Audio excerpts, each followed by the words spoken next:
कौन ऐसा धर्म है जो कहता है कि चींटियों को दाना देना चाहिए, चींटियों को भी आटा खिलाओ। कौन ऐसा धर्म है जो कहता है कि मछलियों को भी दाना देना है। पूरे विश्व में गौ माता को उनका पूजन करके, उनकी परिक्रमा करके, सर्वदेवों का स्थान मान करके उनको नमन करता है। ऐसा क्या कोई है हिंदू के सिवा? सनातन धर्म की रक्षा का सहजतम सरलतम उपाय है कि हम अपने जीवन में ईश्वर की ईश्वरता को स्वीकार करें। अपने सनातन धर्म के रक्षा के लिए हम अंतर में एक ज्योति को जागृत करें। आज बहुत आवश्यक है हिंदू समाज को जागृत होने की, उसका जागरण बहुत आवश्यक हो गया है। आज इस गांव में आप कितनी अच्छी तरीके से, कितने शांति से बैठे हो, भगवान की कथा श्रवण करते हो।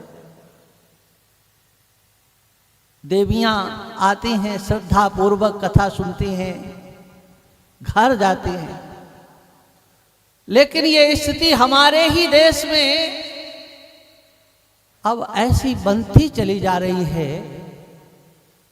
कि हमारी कथाएं अब वहां नहीं हो पाती। हमारे ऐसे कितने प्रांत हैं, हमारे ऐसे प्रदेश में ही जाने कितने जिले हैं जहां पर हम अपने उत्सवों को नहीं कर सकते। सनातन धर्म एक ऐसा धर्म है जो हमको कभी ये आदेश नहीं देता है कि तुम किसी का अहित करो। हमारे ऋषियों के द्वारा तो ये सिखाया गया, सर्वे भवन्तु सुखिनः, सब सुखी हों, हम किसी को कष्ट नहीं दें। हमारा ये सनातन धर्म, हमारा ये हिंदू धर्म सर्व के कल्याण की भावना करता है।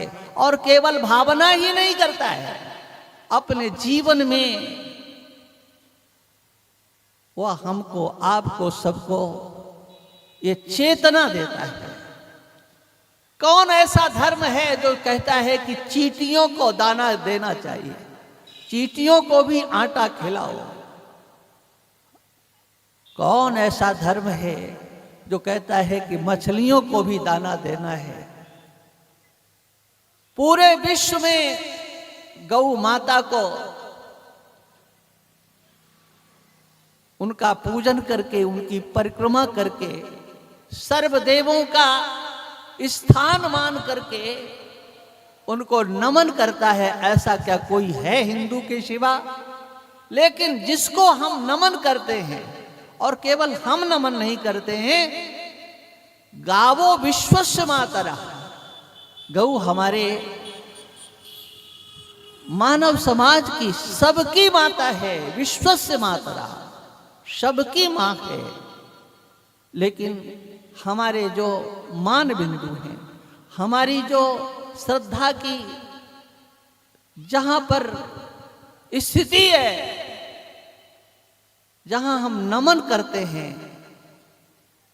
उसको अपमानित करना, उसको मिटाना, ये आज समाज की ऐसे वर्गों की बाहुल्यता हमारे यहां होती चली जा रही है। हम किसी को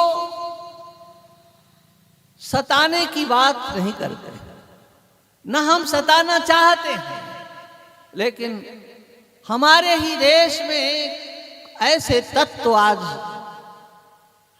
बढ़ते चले जा रहे हैं जो केवल हिंदू समाज के दुश्मन बनकर के इस देश में रह रहे हैं। हमें किसी को सताना नहीं है, मारना नहीं है, लेकिन अपनी अस्मिता को सुरक्षित रखने के लिए संगठित होने की आवश्यकता है। हमें संगठित होना है और संगठित होकर के अपनी शक्ति का हमें परिचय देना है। जहां जहां पर हिंदू संगठित है, जहां जहां पर हिंदू एकत्रित है, वहां वहां पर आप सुरक्षित हो। अभी आपने सुना होगा, हमारे योगी जी ने एक नारा दिया था, एक रहोगे तो नेक रहोगे, बटोगे तो कटोगे। ये नारा यहां तक आया कि नहीं, गांव तक आया कि नहीं भाई? है? आ गया है तो बोले क्यों नहीं आप? लगता है ये नारा नहीं आया है। आया है तो बोलो। हाँ, एक रहेंगे नेक रहेंगे। भाई क्यों नहीं बोल रहे? आप मत बोलो, इनको बोलने दो। एक रहेंगे नेक रहेंगे। एक रहेंगे नेक रहेंगे। आप अपनी शक्ति को पहचानो। हिंदू समाज ऐसा समझ लो जैसे ये 5 उंगली हैं, एक अंगूठा है, 4 उंगलियां हैं। ये अलग अलग हैं, एक से कुछ काम नहीं होगा। एक उंगली से आप क्या कर पाओगे? लेकिन उंगली के साथ अंगूठे को मिला लो, एक मुट्ठी बना लो, बताओ क्या काम नहीं हो सकता है? बहुत कुछ हो सकता है। और ये हमारे देश का दुर्भाग्य रहा है। क्या हमारे देश के नेताओं ने, समाज सुधारकों ने ऐसा वातावरण किया, हमको आपको विभाजित करने की कोशिश की, जातियों में बांट करके एक एक को पीटने का कार्य किया। और हम शांत होकर के बैठे रहे। कश्मीर में लाखों हिंदू मारे गए, लाखों हिंदू मारे गए, लेकिन किसी ने यह नहीं कहा कि हिंदू मारा गया, यह कहा कि वहां ब्राह्मण मारे गए। वो ब्राह्मण मारे गए, वहां ब्राह्मण मरा। लेकिन देश का हमारा ब्राह्मण समाज, वो संगठन, बड़े बड़े संगठन राष्ट्रव्यापी, किसी ने कुछ किया? आज भी किसी के अंदर दर्द जागृत है, वो आज वनवासी बने हुए हैं, शिविरों में रह रहे हैं। और कब से रह रहे हैं? 90 से लाखों ब्राह्मणों के घर उजाड़े गए, मारे गए।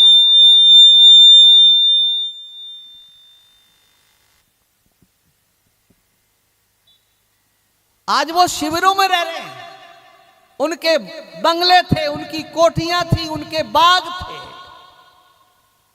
पूरे देश का ब्राह्मण समाज, सभाएं तो हुई ब्राह्मणों के नाम पर, लेकिन संगठित होकर के उनके लिए क्या किया गया? ऐसे ही बंगाल में, वो पूर्वी पाकिस्तान जिसको बांग्लादेश कहा जाता है, वहां पर आज हिंदू मारा जा रहा है। और वो हिंदू कौन? ये तो हम कह रहे हैं हिंदू मारा जा रहा है। वहां पर SC ST के हैं, छोटे लोग हैं, लेकिन क्या किसी नेता ने, जो राजनीति करते हैं SC ST के नाम पर,